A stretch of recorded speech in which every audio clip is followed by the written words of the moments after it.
Hey, what's up, 180 Fit? Today I want to talk about moving beyond fear. And this is such a thing that's close to my heart as, I think so many of us experience fear in this world and we don't know how to move past it. I know in my own life I had so much fear for so long that just really controlled me and dictated my entire life. And so I have 10 proven techniques that really help you overcome this worry and this anxiety that really ultimately causes the fear. And I encourage you, in the show notes, I do have a link where you can go grab my publication that goes along with this, along with a summary and as well as a worksheet. And the worksheet is going to guide you through, really to help you figure out what your fears are. And you'll notice throughout the presentation today that I will mention several points where as you evaluate and stuff. And so if you actually go grab that now, you're ready to work through that as I go through the presentation, or you could just grab it later. I am offering a 75% off deal on the three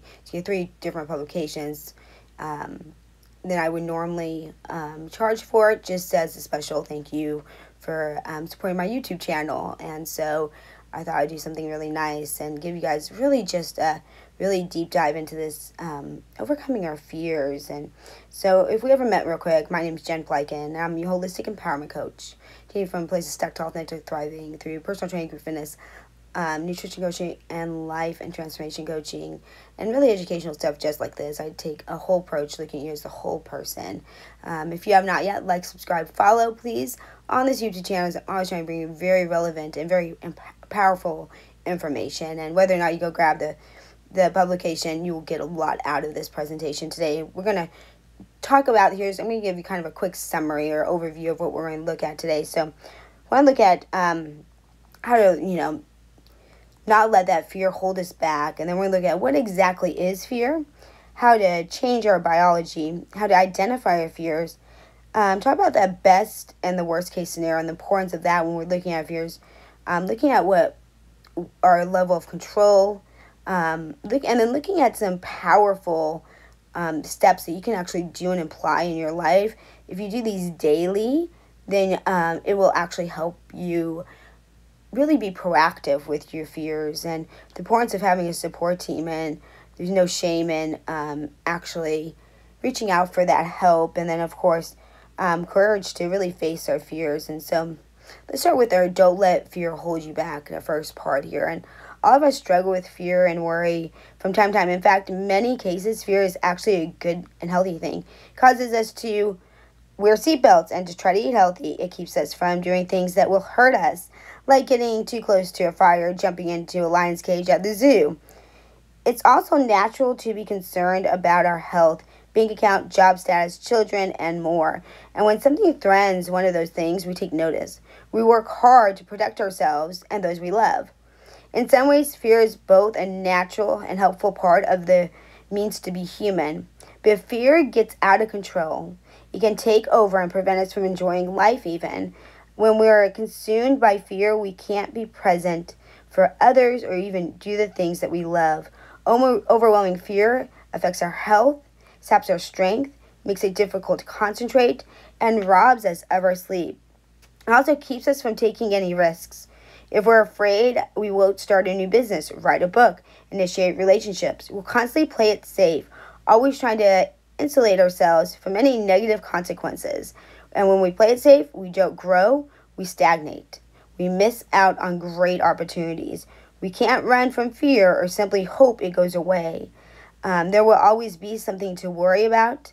And if we're going to successfully navigate the often difficult world in which we live, we need effective strategies for coping with worry and fear. We must be able to deal with anxieties in a healthy and productive way. And Franklin D. Roosevelt famously said, "The only thing we have to fear is fear itself." And while this really isn't 100% true, there are real things to fear. His point is well made. Fear holds us back from living life to the fullest, and we must learn how to overcome our fears so we can move forward to the things we desire. So today, my goal is to help you discover these proven strategies for facing and overcoming your fears, put in a practical way where you can actually be empowered starting right now. You'll learn effective, healthy strategies for handling worry and anxiety. Know your fears will suddenly vanish. but you'll be equipped to face them and deal with them. So, are you ready? Let's dive in. What exactly is fear? And fear is a biological response to an internal, external stimulus. So let's break this down. Fear is, first, a biological response. When you're afraid, your body goes into fight or flight mode. Your heart rate goes up and your adrenaline increases. Your brain starts to race and you may start to sweat. All these things together create the emotion fear. To an internal, external stimulus, let's break that down. Fear can arise from within or without. Thinking about losing your job, internal stimulus causes fear. Coming face to face with a grizzly bear, external stimulus, also causes fear. When dealing with your own struggles, it's important to understand the source of your fear. Is it arising internally or coming externally? Where you'll probably discover that most of your fears are internally created. Very rarely do we find ourselves in an actual life or death situation. And most of the time we are afraid because of what we think will happen rather than what's actually happening. Put another way, the majority of fears simply aren't connected to reality. What you feel is real, but the circumstances you're imagining are not. The fundamental truth is that most fear is response to an imagined reality. For example, say you find a strange lump on your neck. Immediately you begin to fear the worst, thinking you have a bad disease. Are you actually sick? You won't know until you see the doctor. But are you afraid? Nonetheless, you are worrying in a response to an imagination. As author Mark Twain said, I've had a lot of worries in my life, most of which never happened. So when you understand the true nature of fear, it becomes easier to overcome. You are able to closely examine your anxiety and determine if there's any substance to it. Some of your worries may have merit, but you'll discover that most of them don't. And even the ones that do have merit probably aren't nearly as bad as you might imagine. So how do we do this? How do we change our biology then? Before we talk about changing your fearful thoughts, let's talk about changing your fearful body. As stated, as we'd already discussed, when you're afraid, it affects your body in many different ways. When your body is ramped up, it may be difficult to even control your thinking. Thus, one of the most effective ways to deal with your fear is take charge of your body. When you dispel the physical side effects of fear, it becomes easier to dispel the mental effects. Okay, so dispel the physical first, then the mental. So, how do you change your biology? Consider these strategies. Number 1, exercise. Working out is nature's anti-anxiety drug. When you work out, your body releases endorphins, which make you feel good. This times in your chest mellow away, your mind slows, and you have more clarity. If you're feeling overwhelmed, go for a walk or hit a workout. Gym's hard to say right now because we're in the midst of COVID, but do something to get that adrenaline rush. You can put on one of my videos that I have on YouTube here. 2, do breathing exercises. When you're anxious, you breathe rapidly, which raises your heart rate and increases muscles, tensions, causes dizziness, and creates other negative effects. To counteract, focus on changing your breathing patterns. Inhale slowly through your nose for 8. Hold for 4. Then exhale like you're fogging up a window for 8. And repeat this pattern until your anxiety begins to dissipate. 3, relax your muscles. Progressive muscle relaxation, or PMR, is a technique for releasing muscles that have been tense due to anxiety. Start by flexing your toes for 10 seconds. Then slowly releasing them for 10 seconds. Then do the same thing with your calves, thighs, and so on up your body. 4, eat and sleep right. Your diet and the amount of sleep you get has a huge impact on the way you feel.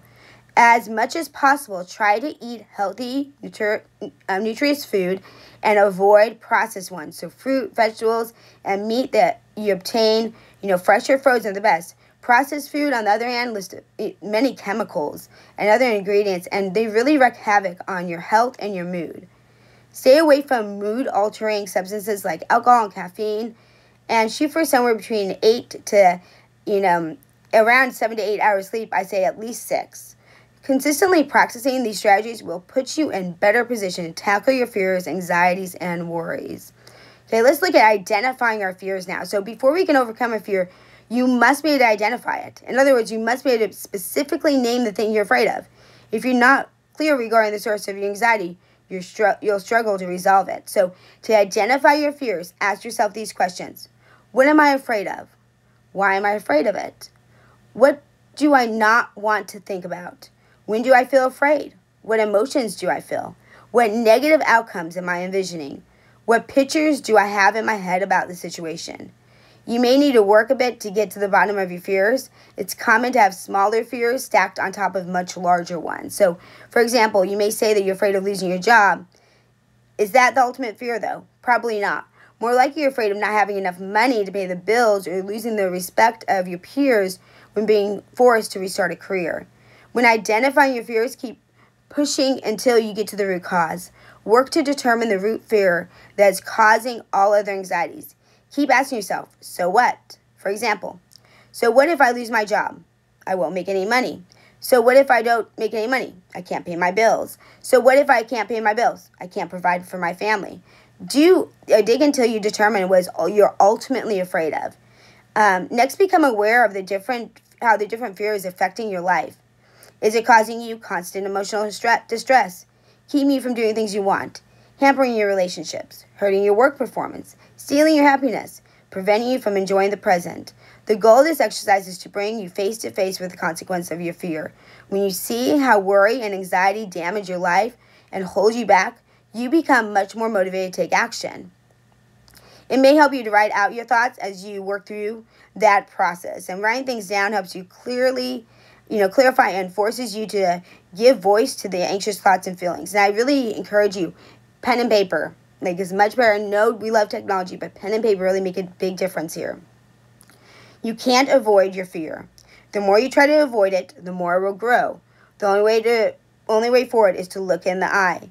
There's a quote that's well said. It says, every time your fear is invited up, every time you recognize it and smile at it, your fear will lose some of its strength. So confront your fears face to face and put a name to them. Then you can begin to dismantle them. And I always say, all the days and the times I was trying to run from fear, I was trying to run the other direction or avoid it, I kept getting further and further away from what I really wanted.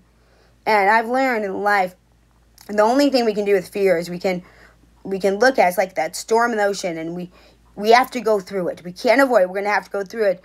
The only way that you'll drown is what? If you stop moving. As long as it doesn't matter, slow, just keep moving. And on the other side of that is normally our next best self. So it's worth it. Okay, let's talk about practicing worst case scenario and best case. So considering the worst and the best case scenarios can dramatically actually alter your perspective and give you much clarity needed for your fears. When you feel afraid, think about the worst case. If everything went wrong, what is the worst that could happen? Now, what are the odds of that actually happening? Probably pretty low. The worst case very, very rarely happens. For example, you say you're afraid of public speaking. The worst that could happen is that you freeze on stage, you can't say anything, and are completely embarrassed. But will that happen? Almost certainly not. And even if it did, would it actually be that bad? Sure, you'd be embarrassed, but that's about it. When you engage in worst-case thinking, you'll often discover that the worst isn't nearly as bad as you think it is. This enables us to move forward and overcome our fears. After thinking through the worst case, think through the best case. If everything goes right, what awesome things will you experience? Instead of freezing on stage, you'll totally knock it out of the park. You get a standing ovation, receive tons of compliments, and get invited to speak at all of these other places. Your confidence goes through the roof. When you envision the good things that will come your way, it motivates you to take action and face your fears. You are able to see what you will miss if you let your worries control you. Will everything go perfectly? Probably not. But the reality is things don't have to go perfectly for you to reap the benefits of taking action. Now, to be clear, there may be times when the worst case scenario is very bad, like with a cancer diagnosis. In these scenarios, it can be especially helpful to think about the best case. If things go well, you'll still have many years of life to enjoy with your family. Focusing on this can get you strength you need to move forward, and it's even proven through research that people who have a positive outlook are more likely to survive cancer. Okay, focusing on what we can control. How much time and energy do you spend worrying about things you can't control? If you're like most people, probably a lot. After all, a huge portion of life is out of our control. And if we focus on those things, we'll be consistently worried and just in a bad state. So, for the most part, you cannot control the actions and responses of other local and global events, traffic, weather, what others think, aging, people's opinions of you, the past, death, and a whole lot more. Worrying about these things you can't control is a waste of time. It literally won't change a thing. And what's the worst? It can divert your focus from the things that actually you can control. When you fear things outside your control, you have less energy to focus on things that you can actually make a difference on. So, what can you control? How you respond, what you think about, the ways you treat others, the information you consume, how you treat your body, your self-talk, your sleep habits, how consistent you are, and much more. When you focus on what you can control, your fears will significantly lessen, and your life will significantly improve. Think of it in terms of American football. A defense back can't control where the quarterback throws the football, but he can control his response to the throw. The more the defense back focuses on how he will respond, the better he'll play. The same is true in life. We can't control a significant portion of what happens, but you do have the power on how you respond. The more we focus on our actions and thoughts, the better things go. And in his book, Life, the Truth of Being Free, Steve Marbella says, incredible change happens in your life when you decide to take control of what you do have power over instead of craving control over what you don't. When you find yourself dealing with fear, stop and ask yourself, what are the things under my control? And once you identify those things, give all the time and energy to them. Avoid spinning your wheels over things that you have no control over. Turn your fears into action. Okay. Let's talk about choosing gratitude now, and this is so key. Fear is almost always rooted in scarcity mentality. In other words, you are afraid you won't have something you want or desire. You're afraid that you'll lack love, respect, money, health, possessions, or something else. Obviously, these are all good things, and it's not wrong to really desire them, but it's easy to become frustrated and fixated on them. And then you become fearful of not having them. So you see just that cycle, right? So first we desire, then we become fixated on them, and then it becomes fear. So gratitude completely shifts that perspective, fixing the gaze on things you already have. And gratitude and fear are two emotions that cannot simultaneously exist together. So, and that's just scientifically proven. And so it's hard for gratitude and fear to even possibly coexist. They're like oil and water. In fact, a study in breast cancer patients, I mentioned this before, showed those who intentionally practiced gratitude were much less likely to even experience anxiety. So when you feel fear beginning to rise and you embrace gratitude, look for ways to be grateful that are specifically related to anxiety. Are you worried about a medical condition? Express gratefulness for the health care available to you. Are you concerned about losing your job? Express gratitude for the chance of finding something even better. Every morning, Tony Robbins focuses on gratitude. He says this, and I love this. I focus on 3 moments in my life that I'm grateful for, because gratitude is the antidote for the things that mess us up. You can't be angry and grateful simultaneously. You can't be fearful and grateful simultaneously. So gratitude is the solution to both anger and fear. And instead of just acting grateful, I think of specific situations that I'm grateful for, the little ones and the big ones. I do it every single day, and I step into those moments, and I feel the gratitude and the aliveness.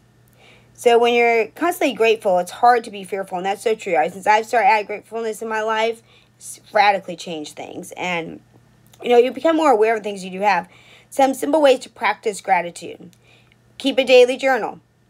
Send weekly text messages of gratefulness to a friend. Send out handwritten notes, cards once a month. Handwritten. How many people have got a handwritten thing in a long time? Tell your loved ones why you love them. Embrace every challenge as an opportunity to grow. Post your gratefulness on social media. Social media can be so negative. And really, even in your conversations, think of something you could say that you start out with something you're thankful for rather than negativity in each conversation. Watch your conversation shift. Okay, next, practice mindfulness and meditation. Now, I am someone who's very ADHD, very active, and I used to think there was no way in the world I could ever meditate or do this. But it's possible. There's different ways you can do it. There's different ways to meditate. There's different ways to be mindful. But even people with very active minds, even people who never can sit still, this is a powerful tool, and I think we need it all the more. And fear consistently takes you out of the present. Instead of focusing on the here and now, we are constantly worried about what could happen in the future. Worrying about bad things that might happen prevent us from enjoying the good things that are actually happening. So practicing mindfulness and meditation keeps us firmly rooted in the present. All of our energy and focus is given to the current moment. Simply put, you are able to be fully present in the present. Now, to be clear, there's a difference between mindfulness and meditation. Mindfulness, generally speaking, means being aware of and savoring the present moment without the thought of anything else. An activity can be done mindfully, so you can still be mindful and still be talking about mindfully eating.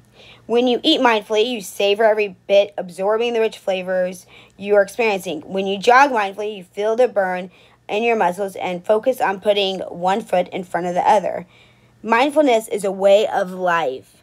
Meditation is a specific practice that helps you grow in mindfulness. Although there are many different kinds and forms of meditation, they all involve focusing on the present for a set period of time. Some meditations help you clear your mind, while others promote positive feelings like peace, love, or compassion. If you've never practiced meditation, there are numerous tools available to you to provide you guidance. I'm going to give you guys some right now. Headspace. Love this one. Has a huge number of guided meditations, sleep sounds, mini meditations, which I love those mini meditations. Hollow is a faith-based app that helps you find peace and grow in your spiritual journey. Calm offers numerous meditations and varied lengths of breathing exercises, nature sounds, sleep stories, and much more. Aurora offers personalized meditations, music, stories, and coaching based on your mood.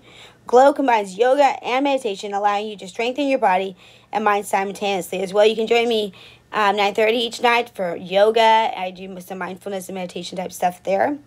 Mother Teresa said, "Be happy in the moment. That's enough.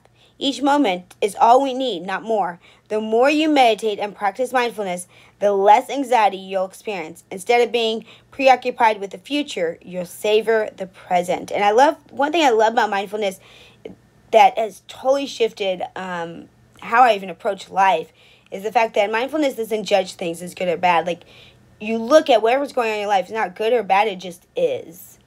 And so many times we place labels on things that we can't even control, right? It just is. And when things are that's just what they are, we can handle that. It's not overwhelming. Next, schedule your worries. I know this, Jen, what, schedule your worries? Hear me out. One of the big challenges in dealing with fear is that it's always present. At any moment, worries can crowd into your mind, disturbing your day, stealing your energy, and making it difficult to be present. On top of this, people find it difficult to turn the brains off. Once anxiety has worried its way into our minds, we can't stop thinking about it. As a result, the same fears circle in our brains again and again and again. It's a vicious cycle that can be difficult to break. One technique recommended by psychologists is actually scheduling a time when you will think about things you worry about. It works like this. Set aside anywhere from 5 to as much as 30 minutes a day. For me, I do 5 minutes a day. Like when I do my gratitude, I do this as well. And then I kind of sandwich my gratitude. I do thing I'm grateful for, my fears, and then another thing I'm grateful for. So set aside the time. During that time, write down everything that worries you. You don't have to create solutions. You just need to do like a brain dump on paper. If you start to worry about something at any point during the day, tell yourself that you will think about it during your worry time. In the beginning, you'll find it challenging to put off your worries, but over time it becomes easier. Your control over your mind will increase, and you'll find it less difficult to clamp down on that swirling mind that we can all get. An added benefit of planned worry is that it increases your sense of control over your life. Though you may not be able to control the circumstances that are causing your fears, you can decide exactly when you want to think about them. And this helps with stress eating and emotional eating as well, because so many times we have the anxiety, the fear, the worry. We go and eat poorly, or we grab something because we think it's going to bring us comfort, right? But if we only have a worry time, and that's the time, and we don't bring food with us or don't allow food to be there, it can be a solution to emotional eating. Next, get support. And this is something that I put off for way too long in my life. I was someone who's always been a do-it-herself. I got this. But really, dealing with fear is a lonely battle. often waged just in your mind. And most of the people around you have no idea what you're dealing with, especially if you're able to maintain external appearance. What's more is it can be difficult to know if your fears are reasonable or simply the product of your imagination. This is why support from others is crucial if you regularly deal with worry and anxiety.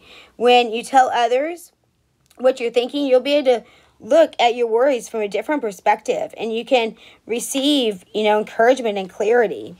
And you'll find that they can often shine light into the darkness of your fears. Some ways to get support are talk to a friend. Unburden yourself to someone that you know well and you can trust, okay? Non-toxic people here.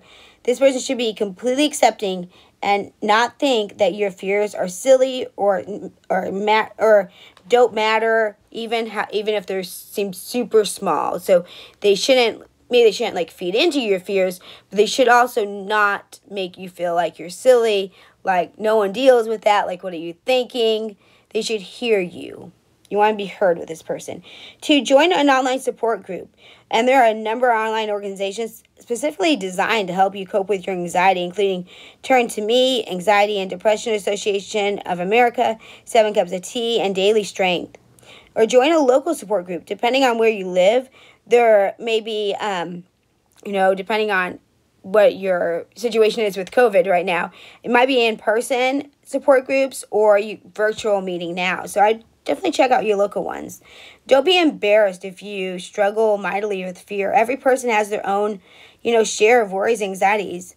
You're not any different. Talking to others about your struggles can go a long way in helping you make progress. It can lighten your load that you're carrying, and it might open up other people to share as well, because a lot of people won't share that they're having worry and anxiety if someone else doesn't open up first. One of us has lived through some devastation, some loneliness, some weather superstorm, or spiritual superstorm.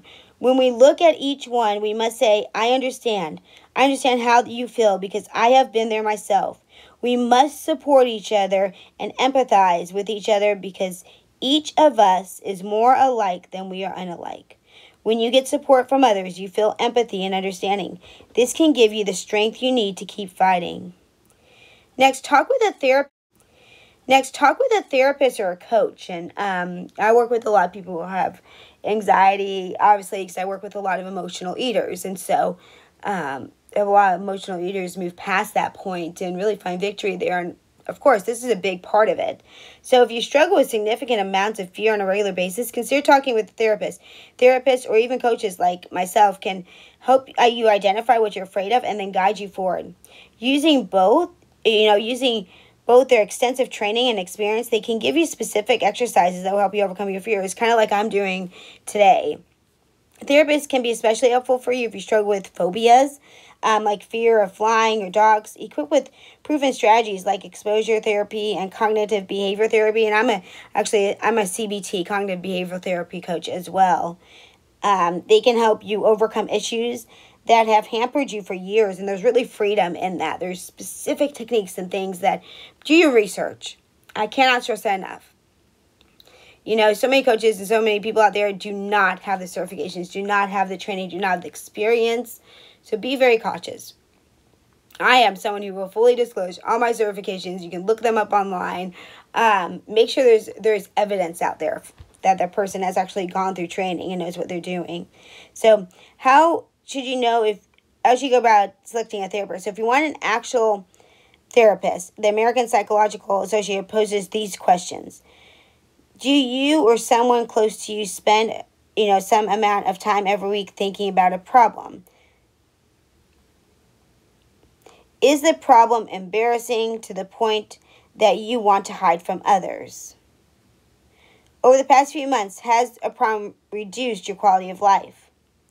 Does the problem take up considerable time? Example, more than an hour a day. Have you curtailed your work or educational ambitions because of the problem?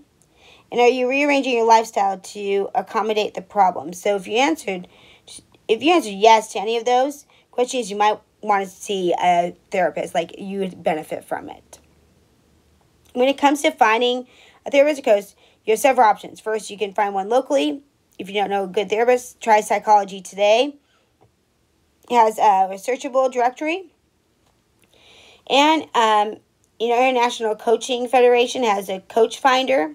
So, or you can, like I said, reach out to me. I'll be happy to walk you through all of this. So there are numerous online therapy options available. Most of these online options are often both video sessions and text chat options. They will also try to work with your insurance provider. So here are some websites if you're looking for an actual therapist. BetterHelp, Talkspace, Amwell, Doctor on Demand, and MD Live. Unfortunately, there can be a stigma surrounding therapy, and I kind of want to help you out with this if you fall into like worrying about this, or if you fall into someone who maybe has the stigma. A person who sees a therapist is considered weak somehow, like they weren't strong enough to deal with their challenges. Don't buy into the idea. That's what I used to think. Many of the strongest, most successful people in the world go to therapy. CEOs, professional athletes go there. So there's so many people who actually do go. If they can benefit, then why can't you? Next, have self-compassion. We are so tough on ourselves, are we not? It's essential to remember that you're not defective if you regularly experience fear and anxiety. There are many factors combined contribute to fear, including biology, genetics, experience, environment, current circumstances, family history. Any one of these things can cause you to feel afraid. It's not as though you're choosing to be afraid because you like it. I know many people go, you know what, give me an extra dose of fear today. That sounds like a plan. In light of this, be compassionate towards yourself. Don't try to deny the existence of your fears or act like you have it all together. Accept, love yourself, fears and all. If you're unwilling to accept yourself until you completely overcome your fears, you'll be perpetually unhappy. The reality is that fear will never be completely absent from your life. Even the most courageous people in the world feel anxiety from time to time. If you want to overcome fear, you must have the courage to first self-accept. As Brene Brown, who else loves Brene Brown? I love Brene Brown. This is her quote. I now see how owning our story and loving ourselves through that process is the bravest thing that we will ever do. And man, I can tell you the truth is in that, because I was running from my story, running from my life for years. It was until I turned, embraced it. And yes, you had to be brave because you had to face your life as it is and face your fears. But let me tell you, the other end is so sweet and it's well worth it. Own your story. Own the factors that cause fear to rise in you. Own the actions necessary to still those fears. So courage in the face of fear. Courage is not the absence of fear. A person who never feels fear isn't courageous. They're crazy. The world can be a pretty scary place, and there are lots of reasons to feel afraid. Courage is feeling afraid and acting anyway. Courageous people acknowledge their fears and then move towards them to overcome them. Nelson Mandela said it this way. I learned that courage was not in the absence of fear, but the triumph over it. The brave man is not he who does not feel afraid, but he who conquers that fear. It's okay to feel fear or worry, but avoid letting them get to the best of you. Don't let anxiety keep you from living the life of your dreams.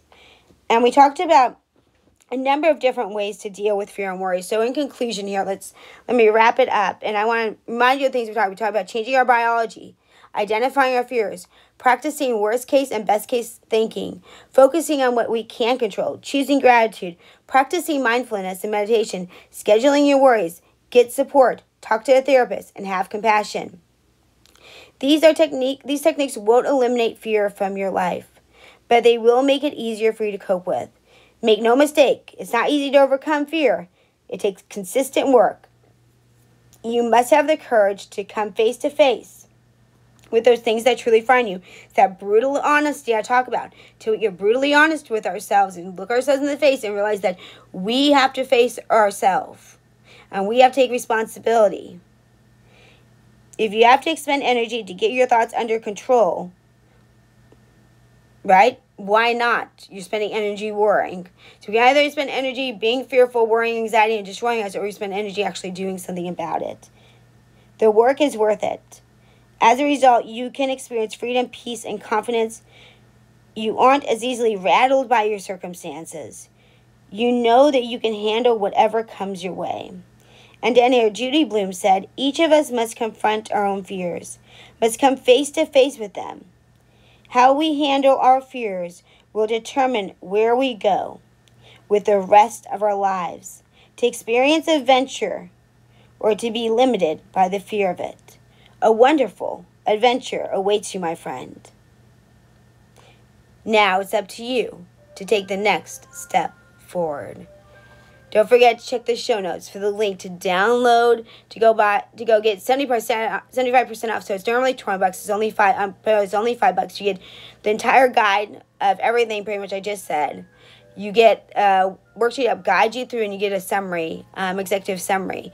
And so those things are amazing. They'll help you on this journey. Because if you've dealt with fear at all, go grab that and do the work.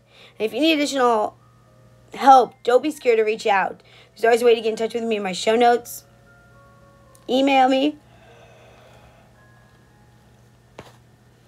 and we will set something up to talk. You always have a free 60-minute empowerment coaching session with me, so we really find out what you need to move from stuck to authentic thriving. But no, you're not alone. You're worth it. You are important. You have value, and I so appreciate you watching and listening. Please comment below. Let me know what you think. Do you struggle with fear? Are these some things that you do? Which things are you going to put in practice? What is your next action step? Make it public. Let me know your thoughts. Let me know if you have any questions that I can answer. I'm all about answering your questions. Love to answer your questions. A lot of the things I do that come through here are in response to your questions. So I always post those down in the comments as well. And I so appreciate you listening today. If you're ever ready for that 180, we all need to turn a totally different way, go 180. Make sure you reach out to me. And until next time, tribe, be brave, be kind, live authentically, and always shine. Remember, you are just one habit away. Maybe your habit is to incorporate some of the things that you learned today.